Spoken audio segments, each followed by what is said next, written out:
But in general we find that from amongst the attacks of those people who show some hatred towards al-Islam, that there is various methods to destroy al-Islam. From amongst those methods, from this ideological attack upon the Muslims, is the destruction of the youth. That if you want to destroy a nation and destroy a people, then corrupt their youth. And likewise the opposite serves true as well, that if you want to create a nation and if you want to conquer a people and you want to progress, then work on the youth, develop the youth. And we find that this system, the sunnah al-kawniyah, or the sunnah of creation, has been placed inside the Quran as well. That some of the greatest people or the greatest achievements were made by the youth. In particular, Ashabul Kahf, who were sleeping in the cave, or the sleepers in the cave, they were all young men. Fityatun amanu bi rabbihim, young boys, young men who believed in their Lord. And they stood truth to the call of Allah subhanahu wa ta'ala, and were firmly established and responded to the call of Allah subhanahu wa ta'ala, and in the end became victorious. We find many of the companions radiyallahu anhum ajma'in being the young companions who were always at the forefront in striving for al-Islam.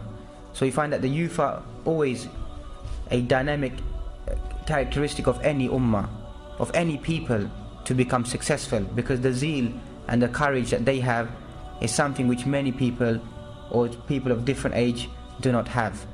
Meaning that when you reach a certain age in your life, you don't have that enticement to do the things that a young person would do, to even sacrifice their life for the sake of al-Islam or for the sake of Allah subhanahu wa ta'ala.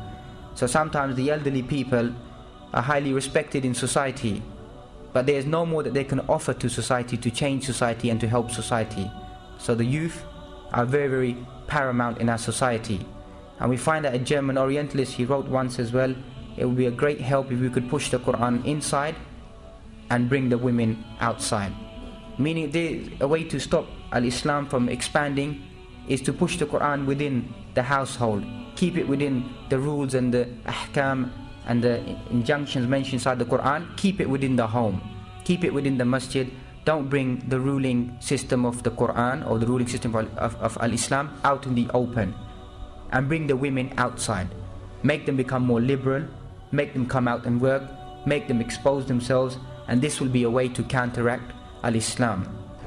And this picture that he has painted is probably true, that today we find more and more people, especially even amongst the Muslims themselves, that in their freedom of expression and belief and to live in this society, they feel that there is freedom is exposed to them and they should be allowed to be as free as they want.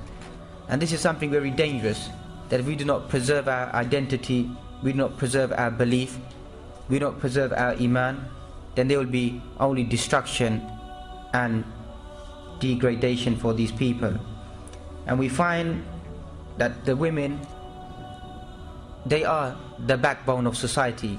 As we find the famous statement, behind every great man is a great woman. Behind the Prophet Muhammad sallallahu alaihi wasallam was Khadija radiyallahu anha. Then after her death, Aisha radiyallahu anha.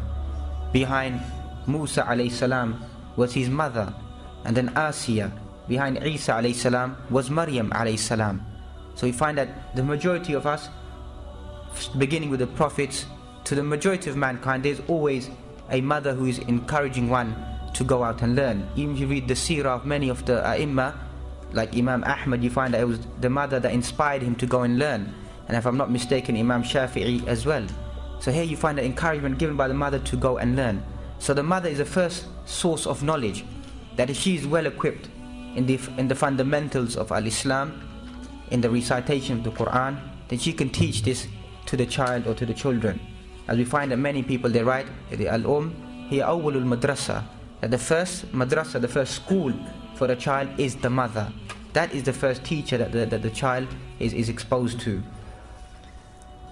And so we find these are some of the problems that we find in our society at the moment, which is clearly evident that within the walls of the masjid, people are very heedless of what is happening outside their society.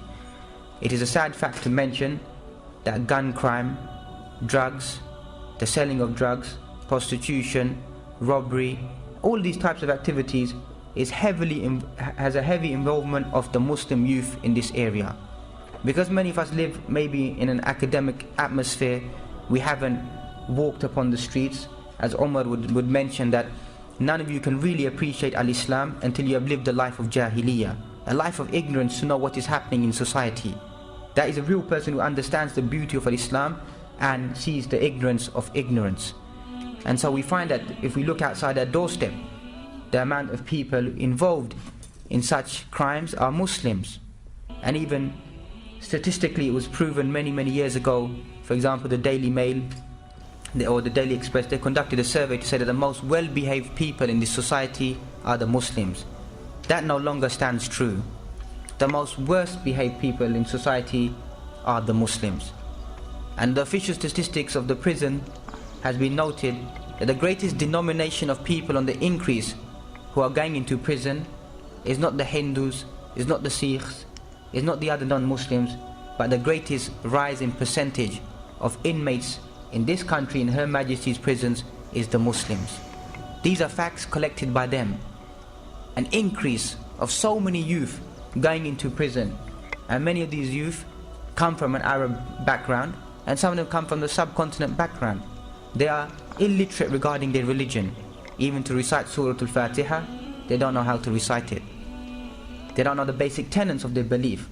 So once again, it goes back to what are we doing for our society? What are we doing for our youth?